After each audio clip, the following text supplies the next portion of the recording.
Et moi, j'avais quelques questions par rapport au texte. Déjà, le passage sur les remèdes contre les maladies, donc c'est véridique. Oui, c'est dedans le texte.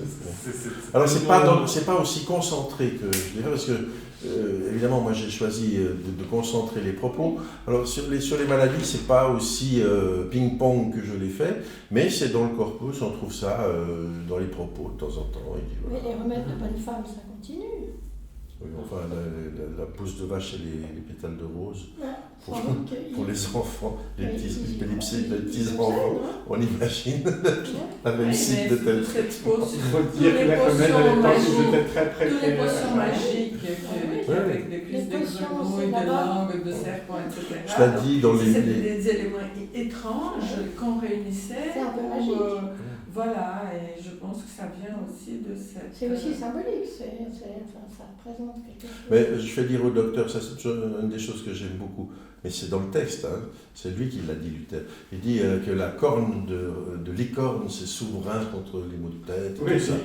Puis, la licorne, puis après, ça existe. il dit, bon, c'est vrai, il y a des gens qui disent que l'animal n'existe pas, Oui. mais il dit pas qu'il n'existe pas. Mais ça existe. Mais ça, c'est véridique, c'est incroyable. Ah oui. Non, parce que je me suis bien dit que c'était véridique, mais je trouve ça tellement Absurde. Mais remarquez bien, on traiterait maintenant de certaines théories New Age pour soigner les maladies. À distance, on aura le même regard ironique sur ces choses-là. Oui. Mais on y revient, les alchimistes, et puis ce Suisse, comment il s'appelait? Paracelse. Paracelse. Il y avait quand même quelques remèdes assez étranges. Ah oui, Paracelse, c'est aussi un personnage intéressant. C'est très intéressant. Et puis c'était à l'époque, des alchimistes, c'était vraiment des choses étranges. Les médicaments étaient... Mais ça fonctionnait. étranges, ça fonctionnait par par le cette sens. étrangeté. C'était de la sémantique aussi. Exact, comme dire, un remède, donc en portugais, un dicton, s'il n'est pas mauvais, c'est pas mauvais, il ne marche pas. D'accord. Ah voilà, oui, je comprends. Voilà. Ah, mais d'ailleurs... Et quand j'étais petite, ma mère me donnait toujours le lait de magnésium, leite de magnésium, qui venait dans une bouteille bleue. Et elle me donnait ça pour tout. Et c'était horrible. Et puis moi je disais non, s'il te plaît. Et puis elle disait, mais un remède qui n'est pas bon, c'est parce qu'il va fonctionner. S'il est bon, il ne fonctionne pas. Les bonbons ne fonctionnent pas. En tout cas, lui, il utilisait le vin, la bière et le vin. Il se plaignait beaucoup du mauvais vin, que c'était ça qui lui rendait malade. Oui, alors il dit justement, je l'ai mis dans le texte, il dit c'est quand même embêtant avec le vin, parce que évidemment on est obligé d'aller le chercher loin parce qu'il est en Saxe, il n'y a pas tellement de... Et pendant le voyage, il boit, puis il rajoute de l'eau, ce qui fait que quand le vin arrive, il est aqueux et tout, c'est pas possible, il était très fâché. Il trafiquait le vin. Oui. Mais il y a un passage à la page 74 où il commence. Je ne sais pas si vous. Parce que moi, ça me. Comment dire? Je serais intéressé de nous en dire quelque chose. C'est à la page 74, où il parle de beaucoup de choses. Sur les oiseaux. Oui, notamment les oiseaux. Luther dit si l'Esprit Saint avait pu nommer les oiseaux encore plus malfaisants, il l'aurait fait, afin de nous montrer que rien de ce que nous obtenons n'est donné à nos mérites, ainsi qu'il arrive aux oiseaux. Oui. Et donc, il me semble que c'est une allusion un petit peu à la question du choix, du libre arbitre, toutes ces questions-là. Oui, et puis en même temps, il y a quelque chose d'écologique intéressant. Parce que si on regarde, après il dit, mais les moineaux, le moineau est épouvantable, il se trouve partout, il est vorace, il détruit les moissons. En pleine période maoïste en Chine, on a fait une guerre aux oiseaux parce qu'ils détruisaient les moissons. C'est donc des trucs qui sont encore présents. Alors les Chinois faisaient du bruit pour empêcher les oiseaux de dormir, et les oiseaux tombaient. Et alors ils ont éradiqué les oiseaux en Chine pendant un moment. Et ensuite, les insectes ont dévoré les moissons et il y a eu une grande famine. Mais c'est pas tout à fait, évidemment. Ce qui m'intéressait aussi, c'est que Luther considère qu'il y a des bêtes qui sont bonnes et d'autres qui sont mauvaises. Il y a des bêtes qui sont issues de Dieu et d'autres qui sont détruites ou créatures diaboliques. Toujours cette bipartition entre bon et pas bon, Oui. et il n'y a rien qui est neutre. Mais c'est quand même l'homme qui décide qui est bon et qui est mauvais. C'est exactement ça. Je veux dire, c'est fondateur de toute une pensée qui nous ramène encore au milieu du XXe siècle, qui est celle de mon père, paix à son âme, quoi qu'il ne soit pas encore mort, mais qui est de dire la nature est bonne, et tout ce qui n'est pas naturel est forcément mauvais et doit être éliminé. Un animal, par exemple, handicapé, est éliminé par les animaux dominants forts, et c'est normal, parce que c'est la loi de la nature.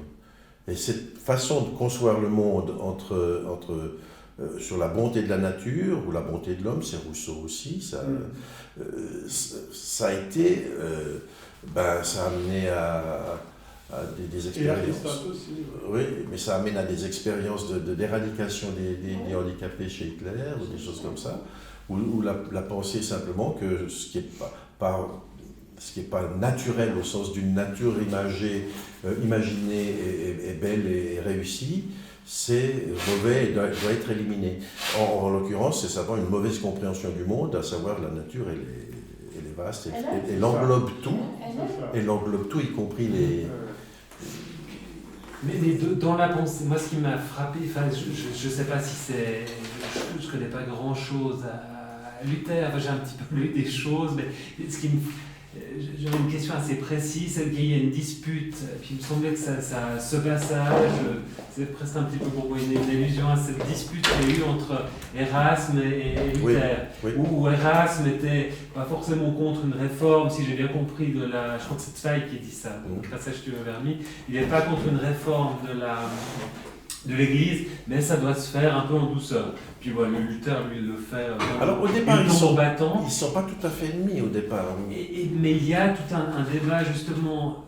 Ensuite, ils s'opposent. Je crois que Erasme écrit un texte du libre arbitre, et puis Luther lui répond du cerf, donc pas l'animal mais l'esclave, du cerf arbitre. Et puis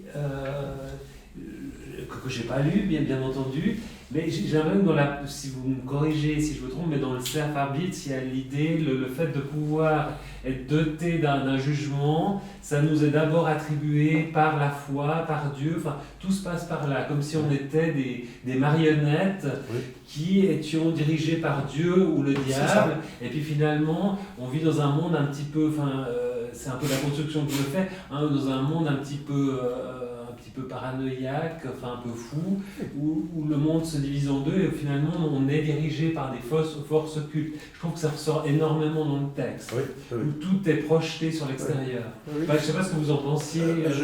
Moi je trouve navrant parce que évidemment qu'Erasme de Rotterdam, c'est un humaniste renaissant, qui est dans la grande acception de l'humanisme renaissant sur l'invention de l'homme moderne et de la capacité de l'homme à réfléchir et à peser les intérêts, le pour et le contre. Puis en face, on a un type qui est assez dogmatique quand même, pour finir, qui dit c'est comme ça et pas autrement. Et il est véhément dans le texte ici, quand il parle d'Erasme, il dit qu'il ferait mieux d'écrire chez les Turcs, que c'est vraiment... c'est un scandale, que c'est de la bouffonnerie pure et simple, et que le libre arbitre, c'est une boutade, ça n'existe pas. Pour lui, c'est clair, pas de libre arbitre. Il y a un créateur, il y a un texte auquel on peut se référer, il y a la foi, qui vaut mieux que la connaissance, et puis il y a la grâce, qui est le don de Dieu, qui vaut mieux que les actes. Mais il n'a aucune idée de l'interprétation du texte, ça veut dire. C'est comme si le texte révélait une vérité révélée. Une vérité, et en même temps, il y a ces contradictions du texte auxquelles il ne faisait aucune allusion. C'est pas possible qu'il ne voyait pas les contradictions. Alors comment trancher? Et là... Par l'interprétation. Alors, je ne sais pas dans quelle mesure on s'aveugle soi-même quand on décide d'avoir un système comme ça aussi rigide de pensée. Je pense qu'il y a une forme d'aveuglement qui est presque involontaire. Nécessaire, je pense. Qui est nécessaire, autrement ça ne tient pas. Je pense Je veux dire, que si on revient au nazisme, croire sincèrement dans ce qui est donné comme les fondamentaux de ce régime politique et social, c'est impossible. C'est juste, on ne s'explique pas comment une nation entière peut tout d'un coup marcher au pas comme ça. Donc il y a un aveuglement, on décide que c'est plus confortable de penser comme ça plutôt que de se poser les vraies questions. Et puis voilà. Mais sur le manichéisme, vous avez dit il y a le bon, le mauvais, il n'y a pas de neutre.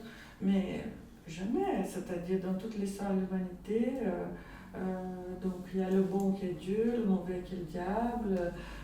Il y a cette discussion, elle est sans fin.